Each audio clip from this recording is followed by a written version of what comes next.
Fascinating insights on that one.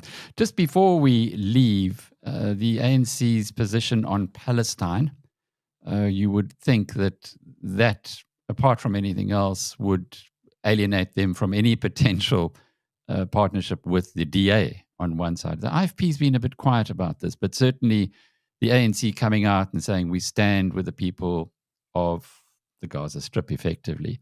Maybe they'll change their minds when they see that dozens of babies were beheaded, etc., etc.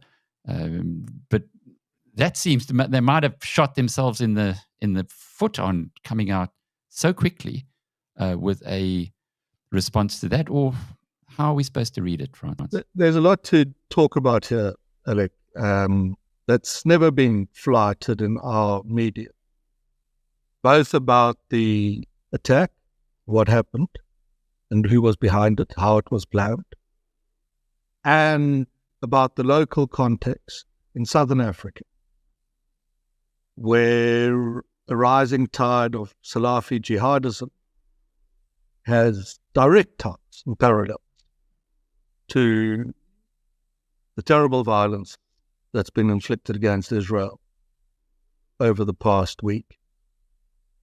The ANC's, anyone who's informed about these things knew early on exactly what had happened.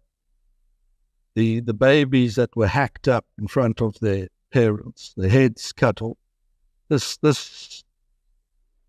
was not. The ANC can't say it did. It's a divide here between the civilization of Western liberal democracies and the barbarism of Iran, which drove this attack, Hamas, and their allies around the world. And the ANC and the South African government have allied with the barbarian. And it's frightening, the implications for us here. There is no equivalence here between the Palestinian cause and the attack on Israel, and the actions of the Hamas terrorists and the actions of Israel's security forces. A lot of nonsense is perpetrated, including in our own media. There is no occupation of Gaza. We read in our media, it's because of the occupation. There's no occupation of Gaza. There hasn't been an occupation of Gaza for 20 years. 20 years ago, the Israelis left Gaza, handed it to the Palestinians, said, do your best. At gunpoint, the Israelis forced 7,000 of their own citizens who'd been settled and with descendants of people who'd been settled in Gaza for a very long time out of Gaza. 2 years later, Gazans elect Hamas as their leaders, murderous tyrants. And they set about, from that moment, not building Gaza into a successful community, which they could have done with the support of allies, Western allies, European Union, not just the other Arab nations. Where water pipes were delivered, these were converted into rockets to fire at the Jews. Where building materials were delivered, these were applied to the development of Gaza. These were applied to building the tunnels that could be used to murder the Jews. Hamas sabotages Gazan infrastructure so that Israeli experts need to go in and fix it, and then they try and murder the Israeli experts. This is Hamas, like Iran, cannot be moderated or approached in the way that the West has tried to do since the nuclear deal in Iran. In Iran, and I was sympathetic to some extent to the ANC on Russia. ANC had an interpretation of Russia which deserved a hearing, at least, and I said that in a number of private encounters, not just in South Africa, but also in other parts of the world where the ANC came under heavy criticism was Russia's stance. But this the barbarism with which Mr. Ramaphosa and his government has associated itself is at a level that can perhaps never be forgiven. And they would do very well to walk it back completely, not to qualify it, but to disavow Hamas, to disavow Iran, get Iran out of the BRICS deal.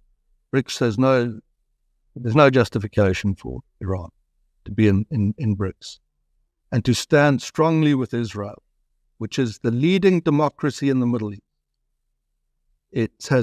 Israel has created a degree of religious and civil liberty, religious freedom, civil liberties, economic freedom for all of its citizens that compares to the world's greatest, most freest liberal democracy. It's a wonderful society.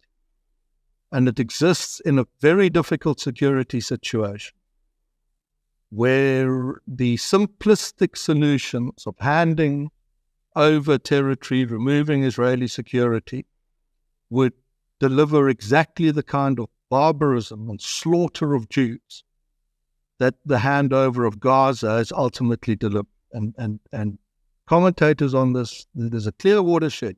You're on Israel's side or you're on the side of the barbarian.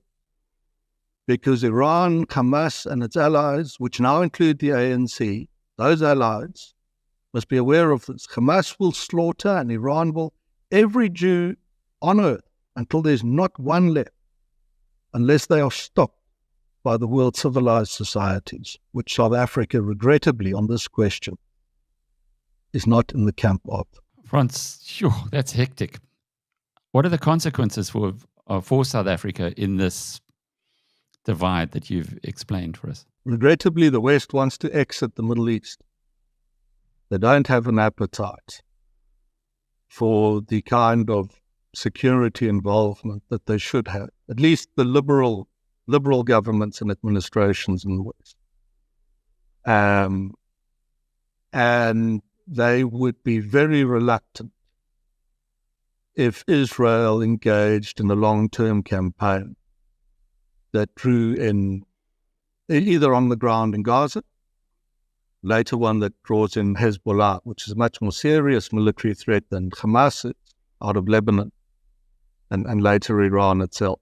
So they will be discouraging the Israelis, putting pressure on them not to do this. I think Israel should. I mean, I think the only way that Israel can now secure its future from another attack of this nature, at least put off Hamas's allies, who will be looking at this thinking maybe they could achieve similar successes, is at the end of whatever campaign the Israelis will now run, Hamas ceases to exist. It is no longer. Its leaders are hunted around the world. The organizations that endorsed it are examined to see whether they could be prosecuted. The financial institutions that transferred the money that finances Hamas pursued as well. And on the ground in Gaza, the Hamas leadership eliminated. We might want to do another call on this if you want to talk about jihadism in Africa. Don't think if you sit in South Africa or if you in Southern Africa that this is something that happened to Jews in the Middle East. I judge that more Christians in Africa have been murdered by Salafi jihadists aligned with Hamas than even the horrific number of Jews that were murdered in Israel. Christians are beheaded in Africa. Their churches are burnt, and they're burnt by the same people who pursue the same ideology, funded by the same backers that set up the attack on Israel.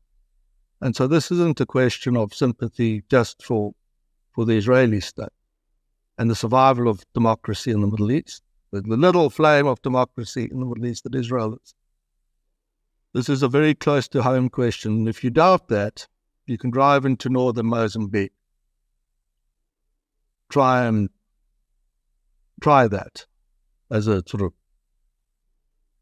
run-of-the-mill centrist Christian. Could very well end up being slaughtered by an Islamist in exactly the same way as the Jews were slaughtered in Israel over the past several days. So take you back to what you said about the ANC.